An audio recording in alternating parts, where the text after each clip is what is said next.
what's up, all my beautiful brothers and sisters, my African brothers and sisters? This is Bomoko Yamboka.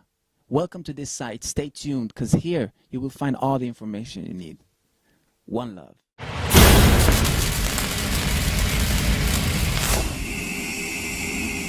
www.bomokoyamboka.com.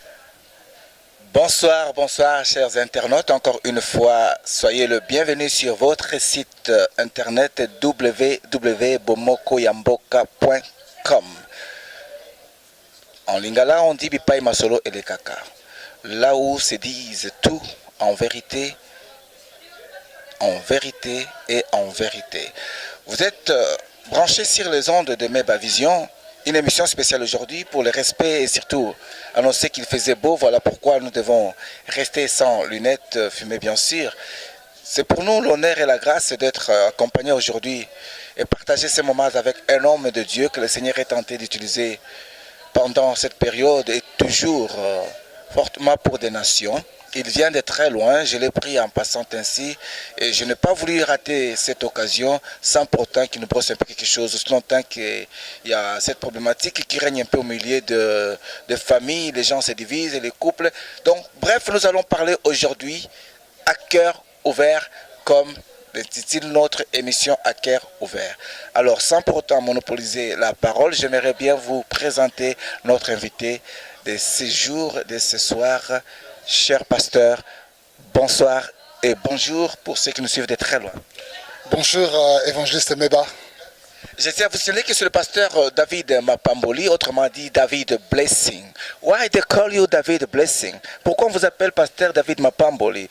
Tel que vous êtes entré comme ça, c'est pour dire que tous nous sommes déjà bénis. Donc vous allez nous laisser aussi des dollars parce que vous en avez toujours. Ou bien c'est une révélation de la part de l'Éternel? Amen. Gloire à Dieu. D'abord, je voudrais remercier le Seigneur pour ce privilège qui m'accorde d'être sur le plateau de la chaîne Bomoko Yamboka et particulièrement dans votre émission à cœur ouvert. Comme vous l'avez dit, je réponds au nom de David Mapamboli. C'est vrai que quand on dit le nom Mapamboli, beaucoup de gens sont surpris. Mais je sais que quand des gens s'appellent Mon Ampassi ou bien Django ou n'importe quel nom, on trouve cela normal. Alors je trouve aussi que c'est normal aussi de porter ce nom, David Mapamboli. Je suis d'origine congolaise, je suis marié et père de famille. Et je suis le président fondateur de l'organisme David Mapamboli Ministry, qui n'est pas une église mais qui est un ministère qui regroupe plusieurs chrétiens de différentes églises et qui est axé sur la parole de la foi, sur l'école du ministère et sur le mariage. Et nous avons le bureau de notre ministère qui se trouve à Bruxelles et aujourd'hui nous sommes venus répondre à votre invitation pour pouvoir parler sur le mariage. Vraiment un grand merci et c'est un grand honneur pour nous comme je le disais tantôt. Aujourd'hui j'ai choisi un thème tout à fait spécial pour vous, pasteur David. J'aurais bien souhaité que nous puissions parler un peu de ces problèmes. Alors j'intitule notre émission d'aujourd'hui, ou bien les thèmes de notre émission d'aujourd'hui, comment résoudre les conflits dans les couples. Ça vous va? Ou bien je dois changer les termes? Ah, gloire au Seigneur. Alors, pasteur David, quand vous entendez parler des conflits, cela vous reflète quoi directement à l'esprit? Voilà, quand je pense au conflit, cela montre que c'est partout où des gens vivent, les conflits existent. Les conflits, c'est quoi? C'est là où il y a des oppositions de personnes, c'est là où il y a des oppositions d'idées, des oppositions de mentalité, des oppositions d'aspiration, parce que le mot conflit vient du mot conflictus, c'est-à-dire heurte, choc. Donc, ça veut dire que là où des gens vivent ensemble, il y a toujours un choc d'idées, un choc de manière de voir les choses, un choc dans la manière de définir les choses. Et dans chaque couple, que ce couple soit chrétien, que ce couple soit païen, que ce couple soit des grandes célébrités, que ce couple soit des personnes inconnues, les conflits ne peuvent pas être épargnés. Mais maintenant, nous voulons aujourd'hui, par cette émission, expliquer aux gens comment nous pouvons résoudre les couples. Ça, c'est bien expliqué comme définition. Voilà pourquoi nous allons en profiter aussi de vous poser un peu, tout d'abord une question de savoir un peu, quelles peuvent être les origines des conflits dans un couple ou bien dans une famille ou bien dans un organisme quelque part. En tout cas, merci pour cette question merveilleuse. Pour ce qui concerne l'origine des conflits, il y a plusieurs que je peux énumérer parce que quand des disputes arrivent dans un foyer, dans un mariage, il y a toujours une cause. Et parmi les causes, je vais énumérer quelques-uns. Peut-être avec le long de l'émission, nous pourrons encore développer d'autres. Un exemple que je peux prendre, ça peut être d'abord un problème sur le plan ménager, dans le domaine des ménages. Quand je parle pas ménage, je parle peut-être de la cuisine. Vous pouvez être heureux toute la journée, seulement au moment où vous voulez manger à table, parce que le plat a été fait avec beaucoup de sel, ou moins de sel, ou parce que sur la table, certaines choses n'étaient pas réunies, ou parce que le mari, on lui a juste demandé d'aller lui-même se servir dans la cuisine et mettre les choses à table. Rien que ces problèmes ménagers peuvent apporter des conflits dans le couple. Ou soit dans les ménages, on peut aussi voir le fait que le mari peut-être ne sait pas vider les poubelles de la maison. Ça peut être une cause de couple, de problèmes de conflit. À part les problèmes de ménage, nous pouvons aussi citer les problèmes financiers. L'argent aussi est une cause de beaucoup de conflits dans le couple. Peut-être que l'un est trop dépensier, ou bien soit l'autre est trop avare, il n'aime pas partager, tu vois, ou soit l'autre manque de transparence dans les finances. Le domaine des finances peut être aussi une cause de conflit dans le couple. Un autre exemple que je peux aussi encore donner, c'est l'éducation des enfants. L'éducation que donnent aux enfants peuvent être aussi des conflits dans le couple. Peut-être que toi, tu as grandi en étant élevé par un père militaire. Tu as vécu dans l'ordre dans l'autre. Une autre personne a vécu avec des parents qui étaient très très larges pour eux.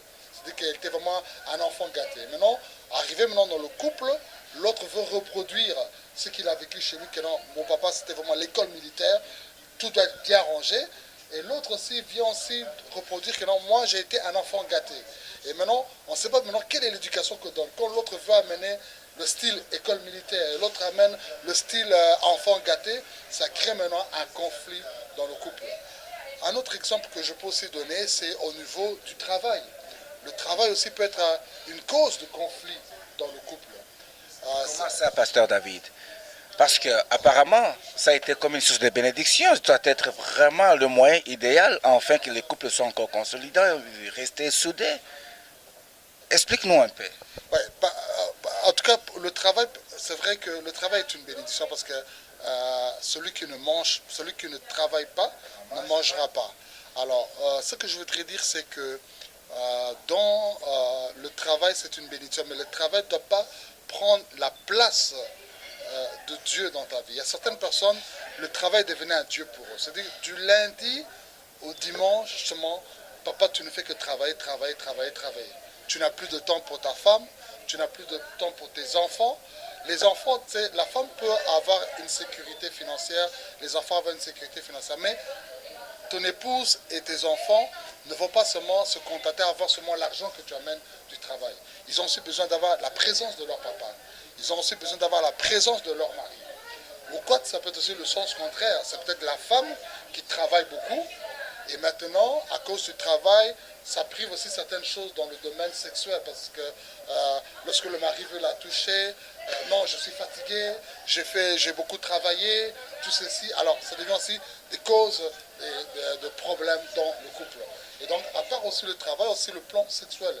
Le sexe peut être aussi une cause de conflit dans le couple. Le sexe est une bénédiction parce que Dieu a dit que tout ce qu'il a créé était bon.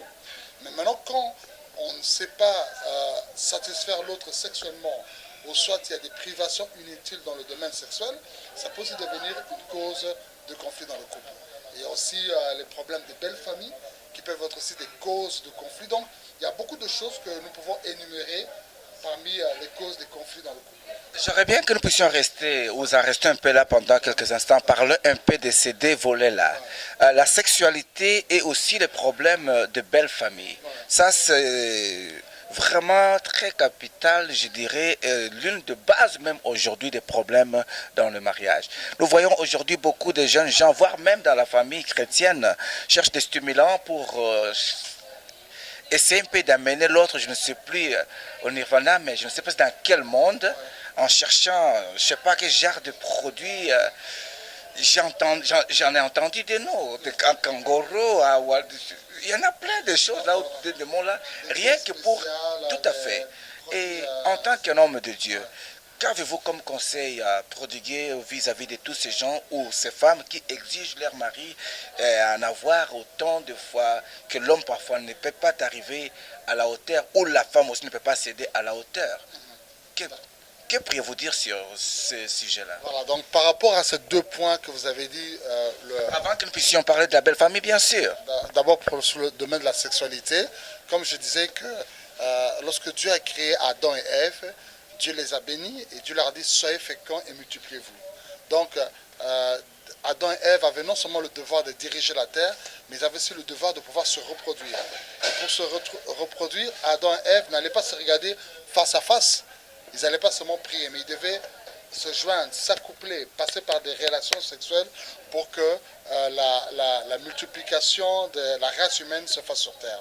Et Dieu a trouvé que le cadre idéal pour que la sexualité se fasse, c'est dans le mariage. Donc là, quand toutes les personnes qui suivent Bomoko et à Congo, ou soit cette émission à cœur ouvert, vous devez savoir que le sexe, c'est très bon, mais le sexe est bon quand il est fait dans le cadre du mariage et non pas en dehors du cadre du mariage. Donc si tu es encore célibataire, si tu es encore dans les Yakato Vanda, ou soit dans la cohabitation, ou soit dans les fiançailles, je te dis que le sexe est bon quand c'est dans le mariage.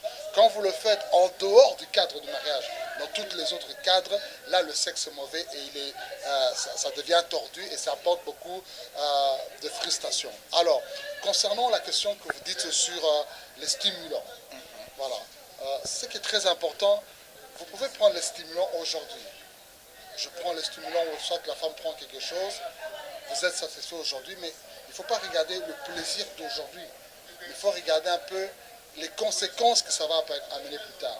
Parce qu'aujourd'hui, les gens peuvent prendre des stimulants, il est performant, mais après, ça apporte des problèmes cardiaques, ça apporte des problèmes de prostate, ça apporte toutes sortes de problèmes pour la santé. Donc, on ne peut pas forcer la nature. Il faut plutôt maintenant, dans le couple, savoir connaître bien son mari, connaître bien sa femme, quelles sont les zones qui, comment puis-je dire, excitent mon mari ou qui le mettent à l'aise. Il y a certaines personnes, si tu le touches juste ici à la main, il est déjà parti. Il y a d'autres personnes, si tu touches la main, il ne sent rien.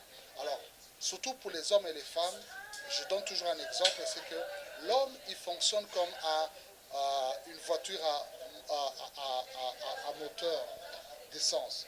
Tandis que la femme, c'est comme un moteur à diesel. Je pense que tu es un grand conducteur de voiture. Je te vis souvent avec beaucoup de voitures, de Peugeot, de Mercedes et tout ceci. Quand tu prends une voiture à diesel, tu remarques souvent, évangéliste, que tu ouvres, tu ne pourras pas démarrer la voiture tant que cette lampe-là ne s'est pas éteinte. Dès que la lampe s'est éteinte, à ce moment-là, la voiture va partir. Tandis qu'une voiture à essence, dès que tu démarres, ça part directement.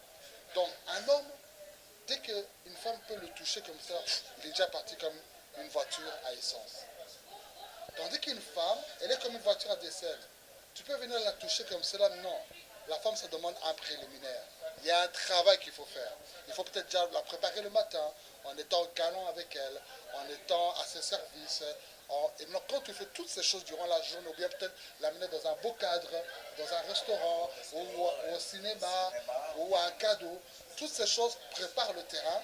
Et le soir, tu n'auras rien à demander. Mais on va te faire simplement un plateau en or. si vous parlez des cadeaux, là, il faut en profiter. Il faut exiger que les cadeaux. Non, pas seulement les cadeaux, mais c'est-à-dire que vraiment la bête est à l'aise. Parce que certaines personnes, tu as été sanguinaire avec ton épouse toute la journée, et puis le soir, comme on dit en lingala, oh, petit yaka, ou bien, toi, viens un peu ici. Mais la femme n'est pas un objet. Le sexe n'est pas pour un seul côté. C'est vice-versa. Je suis satisfait et je suis aussi satisfait. Vraiment. C'est vraiment enrichissant de partager cette pensée avec vous. Il y a cette question qui me revient toujours à l'esprit pour essayer de comprendre un peu.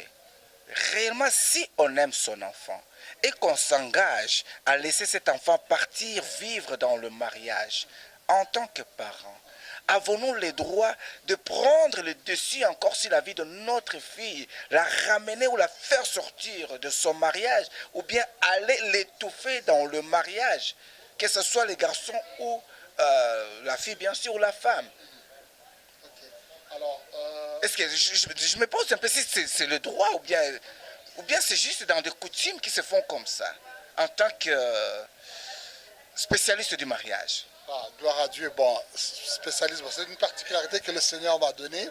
Alors, en fait, le problème de belle famille, ce n'est pas un truc typiquement africain ou typiquement européen, mais c'est un phénomène de société. Je prends un exemple. Sorry, pasteur, une motion. Donc, je dirais que la société européenne, nous en voyons bien. Vous pouvez rester 10 ans, 15 ans avec votre partenaire sans pour autant que la maman vienne intervenir, ni l'oncle, ni quoi que ce soit. Tandis que ce n'est pas le cas chez les Angolais, chez les Congolais précisément, plus l'Afrique centrale. Pourquoi je dis cela? Récemment, j'ai fait un voyage à Kinshasa. Nous en parlerons. Vous venez de Kinshasa, votre expérience. Vous savez, dans l'avion, il y a toujours des films qu'on met. Et parmi les films qui étaient sélectionnés, l'un des films que j'avais lu, c'était Mes beaux-parents. Un film qui a cartonné aux États-Unis. Il y a Mes beaux-parents 1 et Mes beaux-parents 2. Ce n'est pas un film africain, c'est un film américain qui a cartonné. Et dans ce film, on montre quels sont les conflits qu'il y a entre le couple et les beaux-parents du côté du mari ou bien de la femme. Donc, pour dire que le problème des beaux-parents, ce n'est pas un truc typiquement africain, mais dans toutes les cultures européennes comme africaines. Il y a des problèmes, des conflits, mais d'une autre manière. Les Africains, ce serait d'une manière, les Européens aussi font d'une autre manière, mais c'est un problème qui vient dans toutes les cultures. Alors, de manière générale, la Bible dit que l'homme quittera son père et sa mère pour s'attacher à sa femme. C'est-à-dire que quand tu entres dans le mariage, tu dois aller dans le but qu'il y a une séparation avec tes parents pour entrer dans le mariage.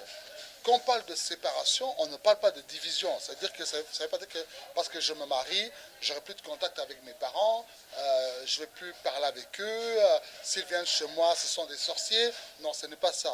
Une séparation, ça veut dire que maintenant, je fonde mon foyer avec mon épouse.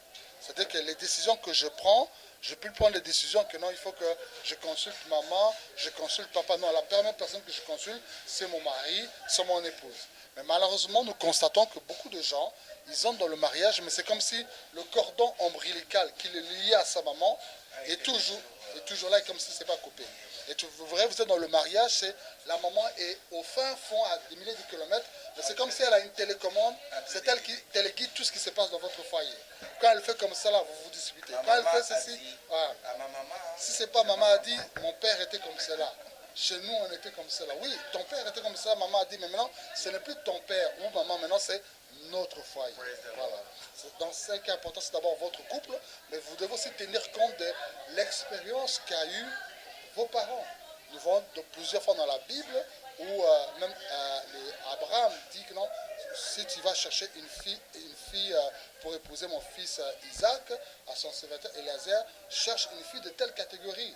Et tu verras même aussi Rachel qui dirait que non, je ne veux pas que mes enfants épousent. Donc vraiment, les conseils des parents sont très importants parce que là, eux, ils ont pu faire comprendre certaines choses en 30 ans. Par leurs conseils, nous pouvons comprendre ces choses en 3 mois. Et là où nos parents ont fait des erreurs, lorsque nous voyons cela nous aide à sauter et à ne pas faire les mêmes erreurs. Donc, ce que je voudrais dire aux gens, c'est que le couple, c'est d'abord monsieur et madame.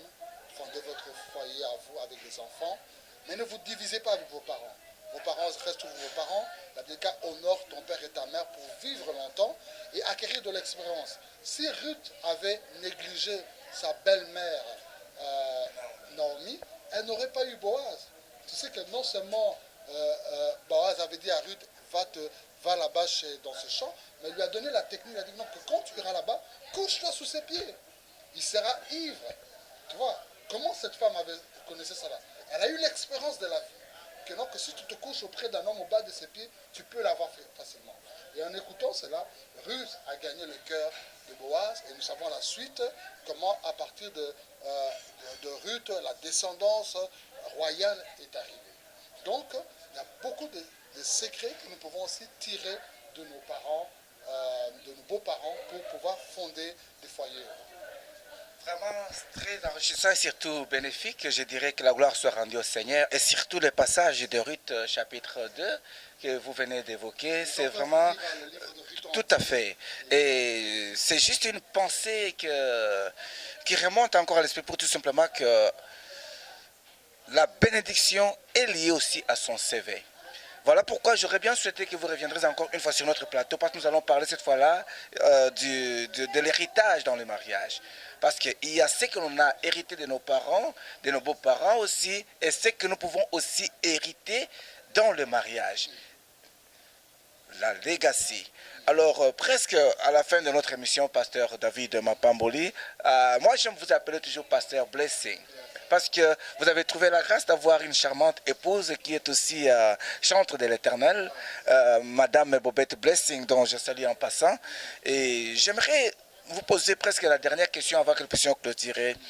Comment pouvons-nous résoudre les conflits dans le mariage? Voilà, alors comment résoudre les conflits dans le mariage? Je vais pouvoir le dire. La première chose que je voudrais dire aux gens, c'est les choses qu'il ne faudrait jamais faire pour pouvoir régler le conflit, c'est dire que non, je vais remettre les choses à demain. Non. Quand il y a un problème, faites le nécessaire pour arranger les choses dans les plus brefs délais. C'est-à-dire que ne laisse pas, si vous êtes en colère, ne laissez pas que le soleil se couche sur votre colère. C'est-à-dire que ce n'est pas nécessairement que la même nuit tu dois parler de cela, mais cherche que dans les plus brefs délais, cela puisse être résolu. Que cela ne prenne pas des semaines ou des mois ou des années, mais chercher à résoudre cela. Et pour résoudre cela, il faut chercher maintenant quel est le moment opportun. Ça peut être peut-être durant la nuit, ça peut être peut-être durant une promenade, ça peut être peut-être durant le repas, mais cherchez un moment opportun où vous pouvez parler ensemble afin de pouvoir résoudre cela. Deuxième chose aussi, c'est que quand vous voulez résoudre un conflit, ne cherchez pas à vous attaquer à la personne, mais attaquez-vous au problème. Parce qu'il y a beaucoup de personnes, quand ils veulent résoudre, non, il va me sentir, ou comme on dit au Lingala, comme on est dans Bomo, non, non, non. Le problème, c'est d'abord s'attaquer à la cause et non pas à la personne. Voilà. Deuxième chose aussi, sois aussi la première personne à demander pardon. Même si c'est toi qui es en tort, mais si tu es déjà la première personne qui cherche à demander pardon, tu facilites déjà la réconciliation. Ne soyez pas déjà en position que non, si elle ne fait pas un pas, moi je ne vais pas lui demander pardon. Soyez prêts à demander pardon. Troisièmement, aussi si vous n'arrivez pas vous-même à gérer cela, cherchez à prendre une personne intermédiaire. Soit un ami proche en qui vous avez confiance, soit à des parents. Je souligne les parents, ce n'est pas seulement les gens qui vous donnent les tenues pour les costumes le jour du mariage, mais les parents, ce sont des gens qui sont là toute la vie pour vous conseiller. Des bons parents qui peuvent vous aider, ou soit un pasteur ou un conseiller conjugal qui peut vous aider dans cela. Et troisièmement, prenez le temps de prier. Par la prière, le Seigneur va vous aider à gérer ce conflit. Et quand vous voulez aussi gérer le conflit, prenez aussi des terrains d'entente. C'est-à-dire qu'il y a certaines choses qui pourront changer automatiquement. Il y a certaines choses qui changeront avec le temps. Et aussi certaines choses peut-être qui ne changeront pas. Qu'est-ce que je veux dire ça là? On peut avoir un problème, je dis que non, tu as fait ceci, bon, ça change le même jour. Ça va, je ne veux plus faire ça là. Il y a aussi d'autres choses, ça va demander du temps. Il faudra apprendre à supporter avec les années que votre mari puisse changer. Mais aussi certaines choses, vous allez vivre avec cela jusqu'à la mort, ça ne va pas changer. Un exemple, ton mari ronfle beaucoup. Si Dieu ne fait pas un miracle pour que ce renflement s'en va, ça ne va pas partir. Donc il faut vivre avec ce mari, avec ce renflement-là. Donc apprenez à vraiment à parler, surtout la communication qui est très importante pour résoudre les problèmes de vie. Vraiment, presque à la fin de notre émission d'aujourd'hui, Pasteur David Blessing, il y a plusieurs questions qui nous sont tombées dessus. Il y a les gens qui veulent savoir comment réprimander ou bien comment demander à sa belle-mère ou son beau-père de ne plus mettre le pied dans la maison de sa fille ou de son fils pour imposer une loi, par exemple, faire sortir sa fille du mariage. Quels sont les mots qu'on peut apporter vis-à-vis de cette personne? Il y a d'autres questions qui nous tombent là-dessus pour savoir, une femme qui a demandé divorce et qui a abandonné, qui a pris la legacy des enfants ou bien les trésors, l'héritage des enfants, mis cela en vente au profit de sa famille, et dont l'homme parfois cherche par tous les moyens à voir ses enfants ou revoir ses enfants, et cette femme ne veut pas.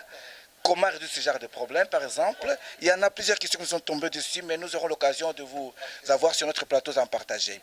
Un grand merci. Nous sommes à la fin de notre émission à cœur ouvert. Ça a été aujourd'hui pour nous un grand plaisir d'être avec l'homme de Dieu, pasteur David Mapamboli. Je tiens à vous signaler en passant aussi, pasteur, que c'est demain, le 9 mai, ici à Bruxelles, à l'hôtel Belmont, précisément à Bruxelles, il y a aussi une grande journée spéciale, programme de Women's School.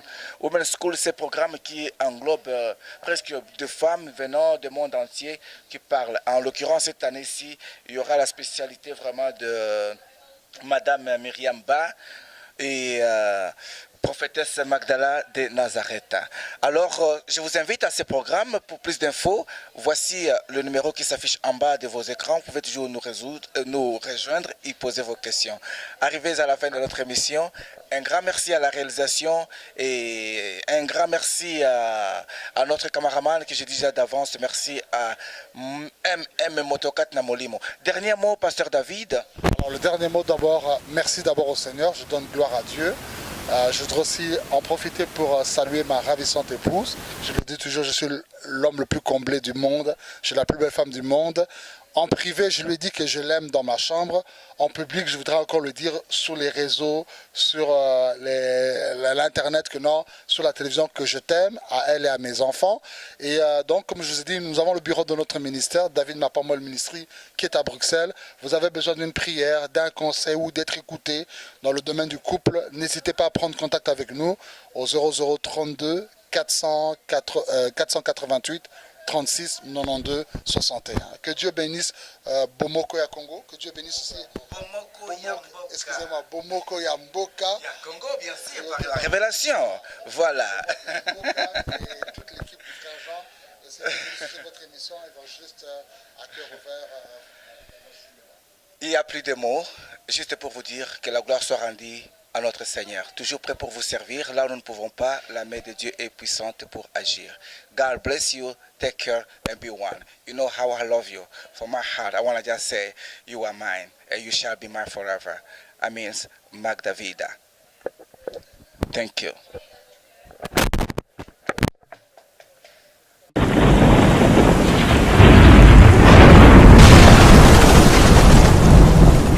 Yo, what's up, all my beautiful brothers and sisters, my African brothers and sisters? This is Bomoko ya Mboka. Welcome to this site. Stay tuned, because here you will find all the information you need. One love.